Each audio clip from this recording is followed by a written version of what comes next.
Dropshipping is such a great business model for new and seasoned entrepreneurs because it lets you get started with a small investment, generate passive income, and work from anywhere.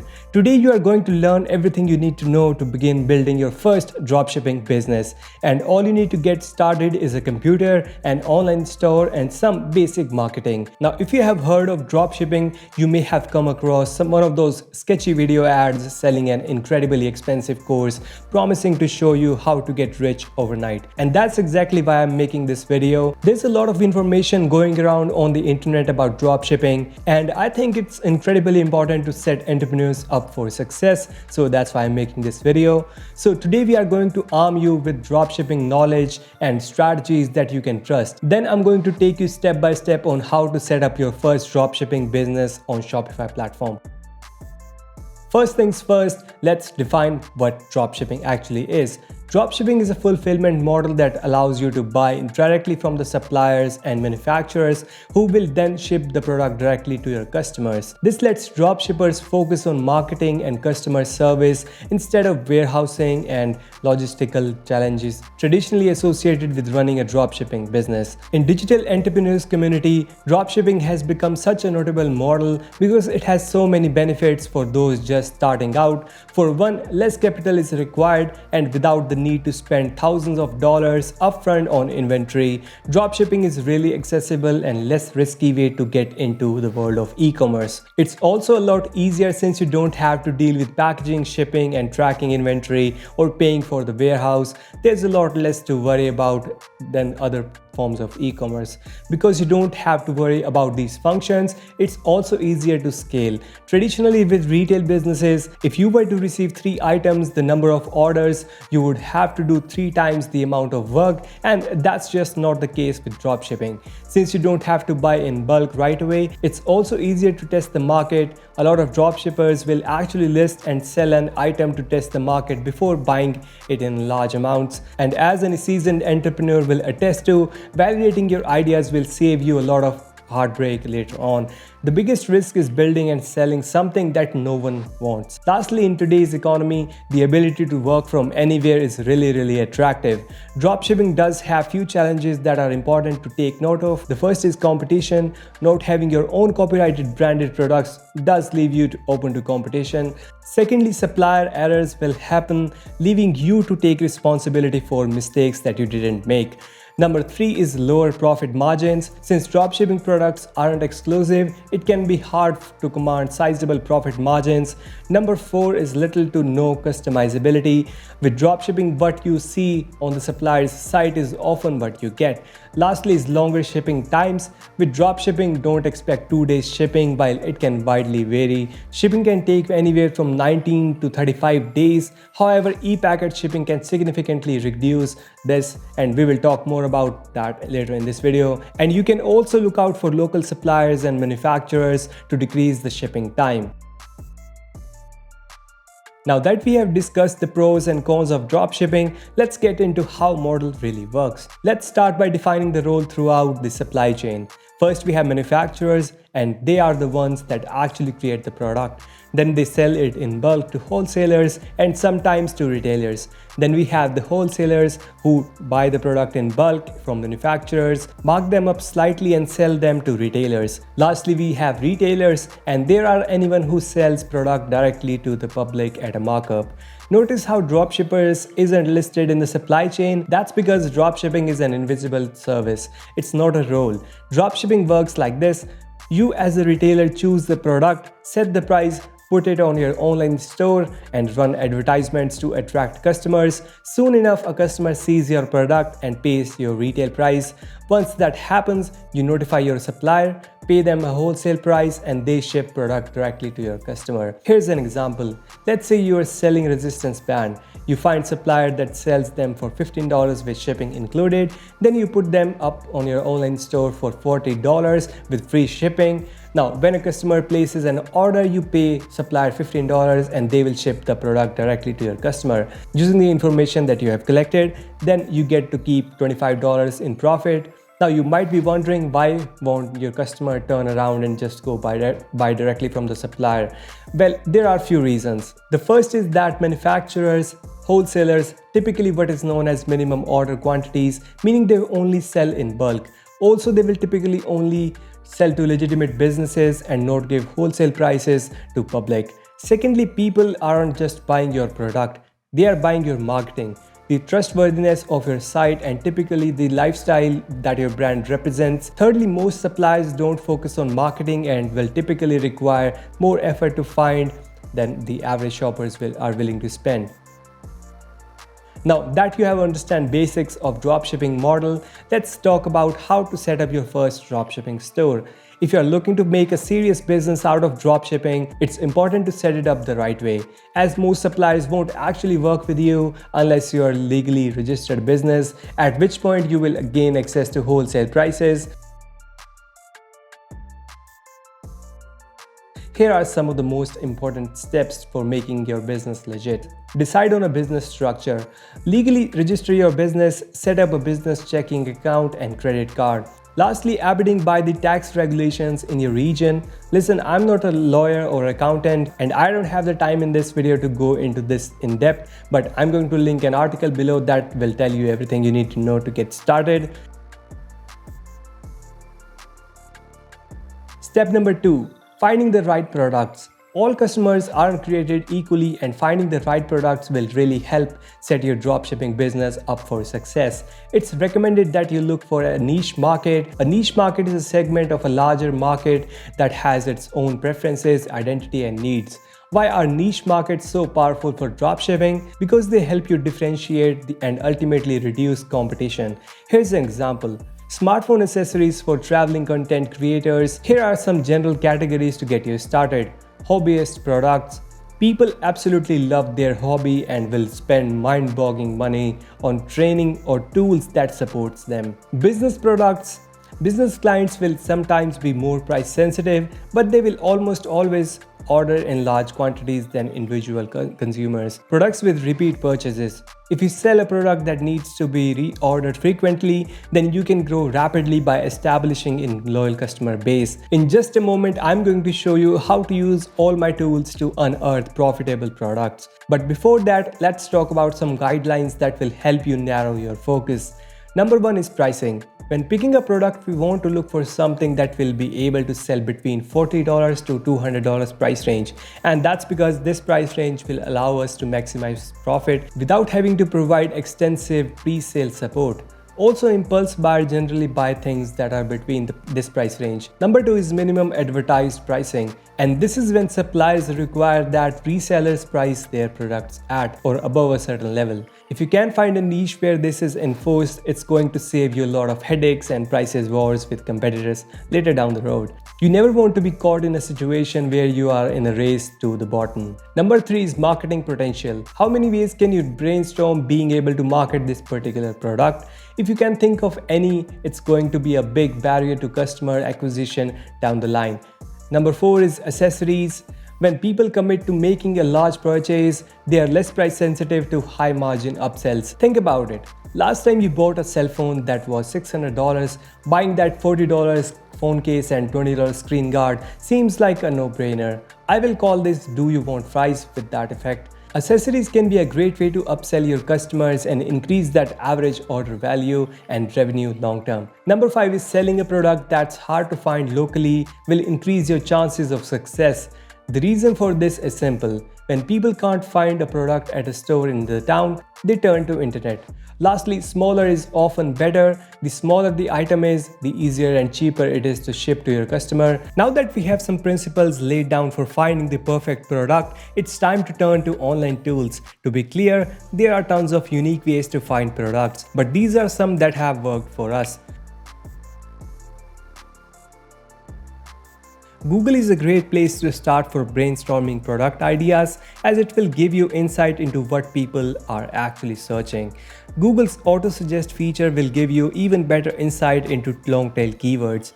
Another amazing tool for market research is Answering the Public, which will give you insight into actual keyword phrases that people are searching for online search engines. Another great resources for brainstorming product ideas is simply going to online store and checking out their curated product list.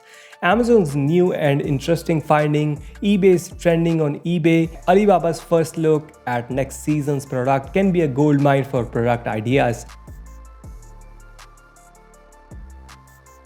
You can also check out social shopping sites like Pinterest, Fancy Sense, Vanilla, and Etsy. Social shopping sites incorporate social aspects like product sharing and user engagement feature that will give you insight into how a product is popular at a glance. Another great way to generate product ideas is by creating a mind map.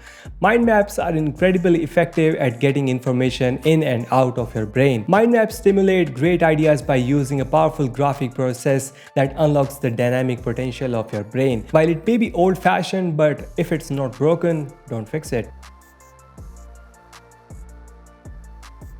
Now let's talk about keyword tools. It's much easier to fill in again existing demand than it is to create a new one. So once you have short list of product ideas, it's important that you validate them with hard data. To do this, you will want to use some keyword tools like SEMrush, Ubersuggest, and Google's Keyword Planner to gain insight into how many people are searching for that particular product. If you will be selling primarily in the US, it's important that you focus on the local search volume and ignore the global results, as that's where most of your customers will be. If a search term has many variations that are actively searched for, that's a really good sign that this market is fairly deep with a lot of variety and interest. Also keep an eye on the ALN title and how many result returns for a particular term. This will give you a really good idea of how much competition you will face in the niche. If you're using SEMrush, this process will be so much easier as their tool Market Explorer gives you insight into competitors, keywords, audience interest, demographics, and all things at a glance. You can also check out SEMrush trial from the links down below in the description. Once you have used all the tools I mentioned, head over to the Google Trends to gain more insight.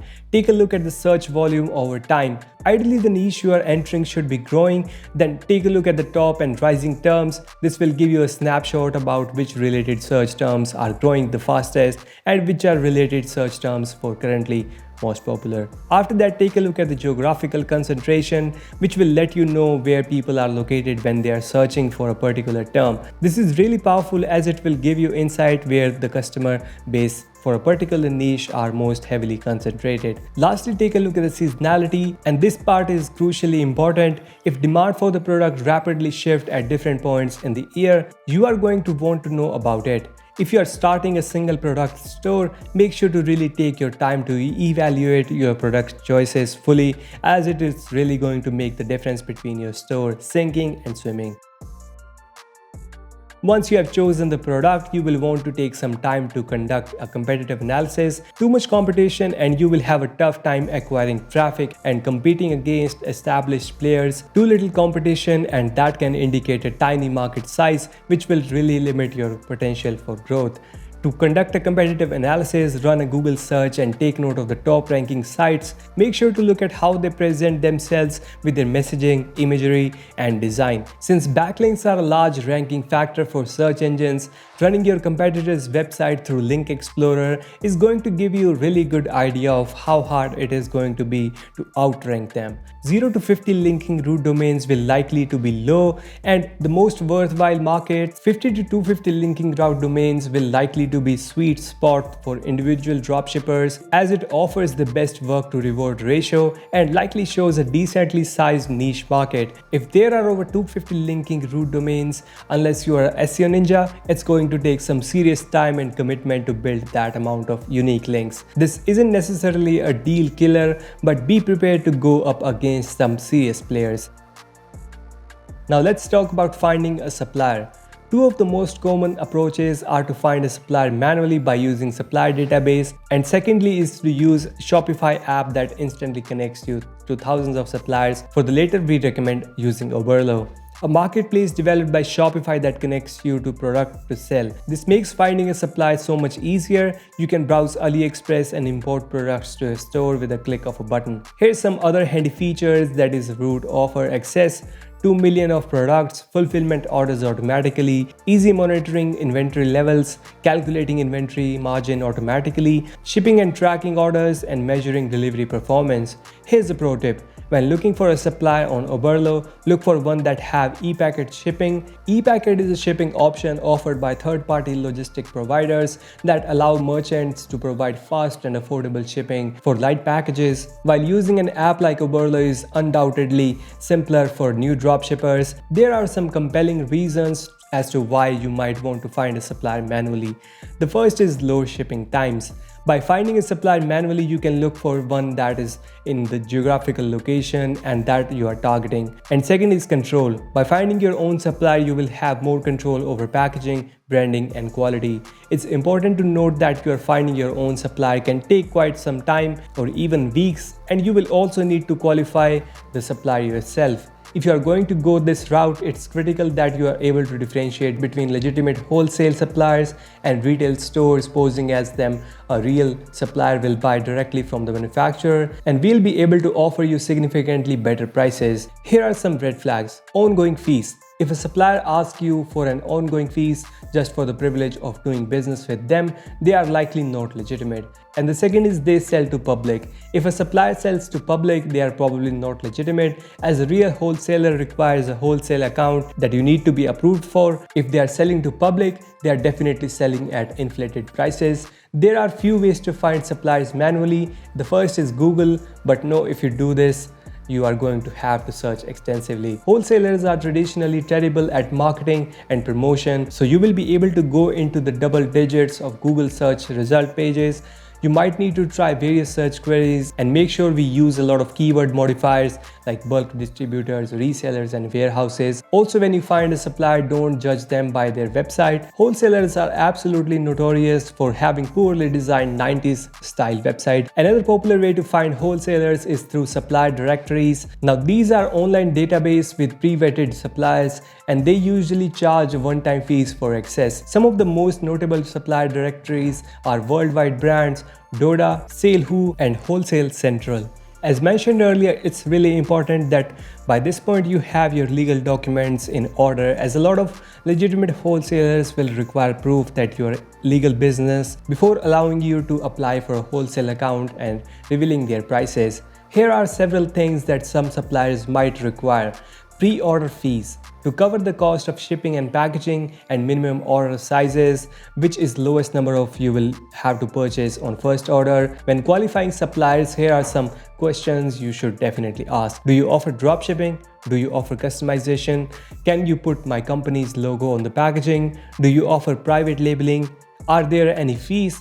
How should I send you orders? As I receive them, how will you invoice me your orders? Do you accept credit card payments? And what is your refund and return policy for damaged or missing orders? How long does it take for orders to be processed and shipped? And lastly, are you the manufacturer of the products?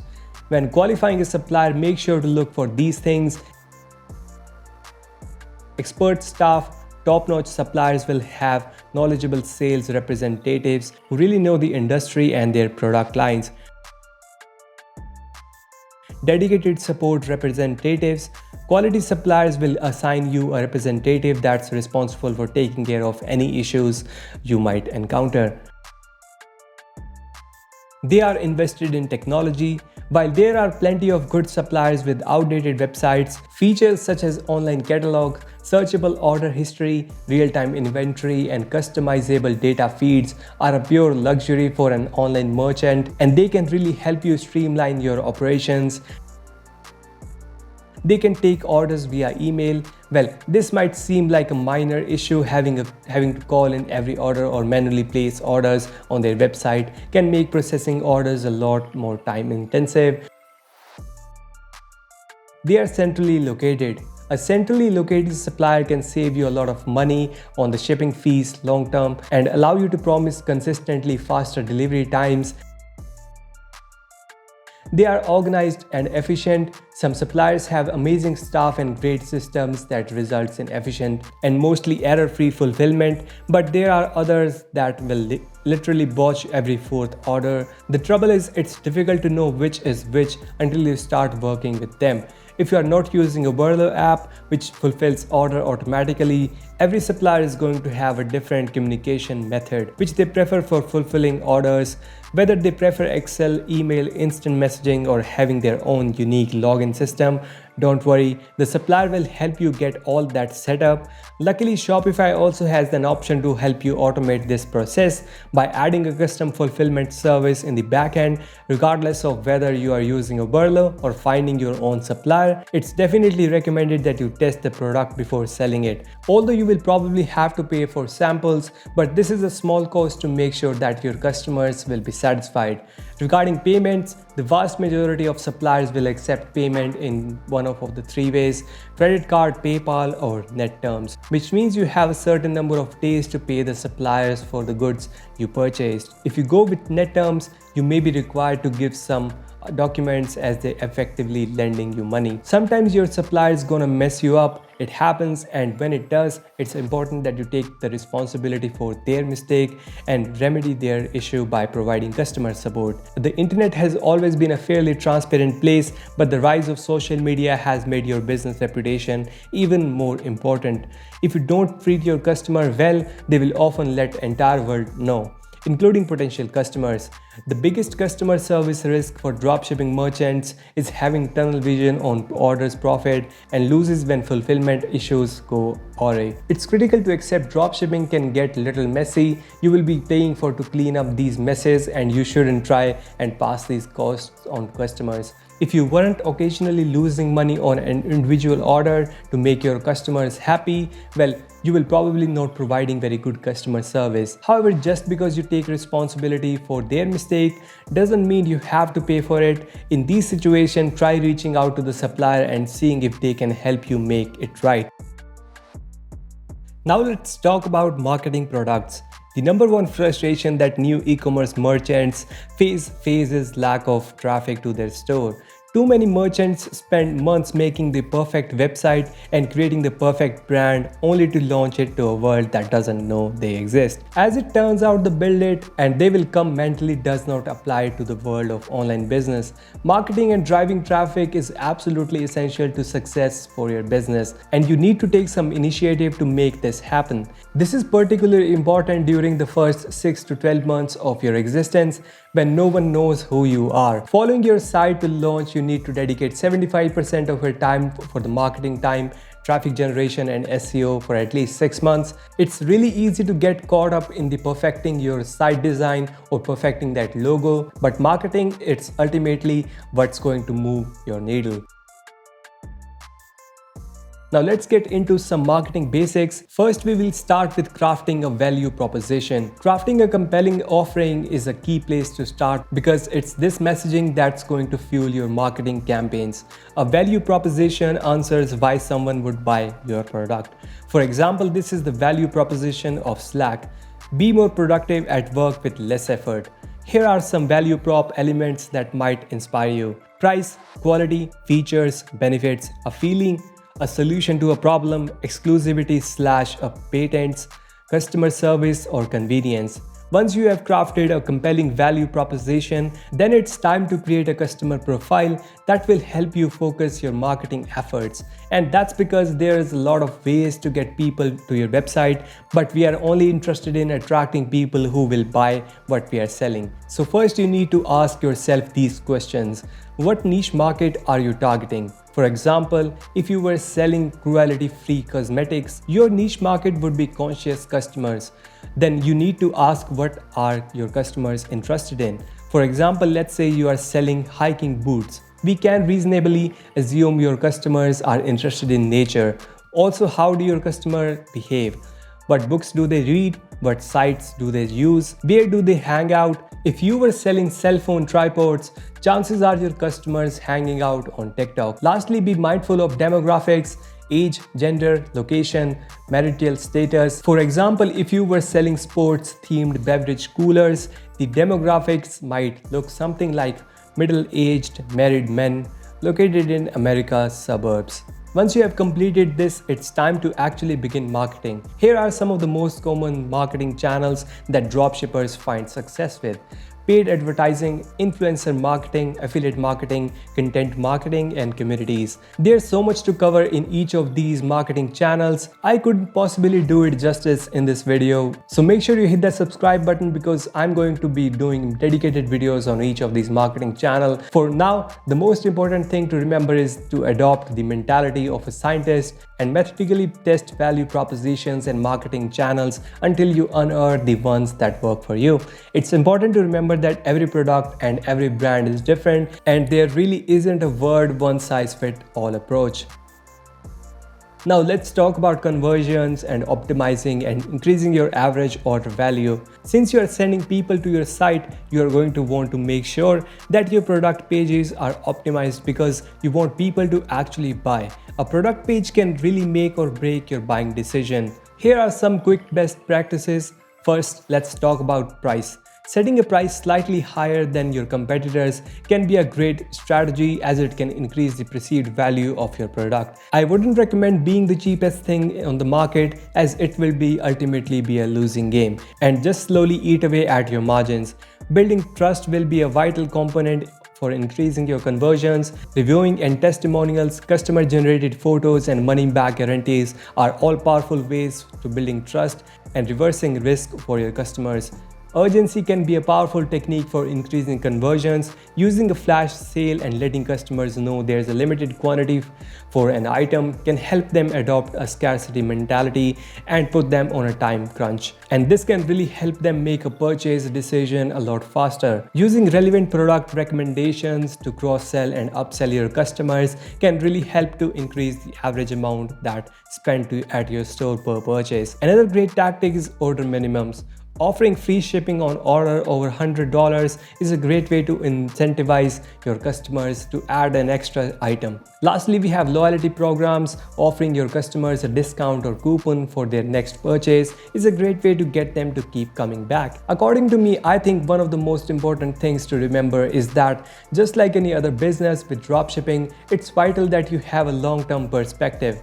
Building a dropshipping business is just like building anything else value. It takes a significant level of commitment and investment over time to truly build something that is successful. For some reason, there's this myth that persists that people can build a six-figure passive income with just a few months of a part-time work, and that's just not the way it works.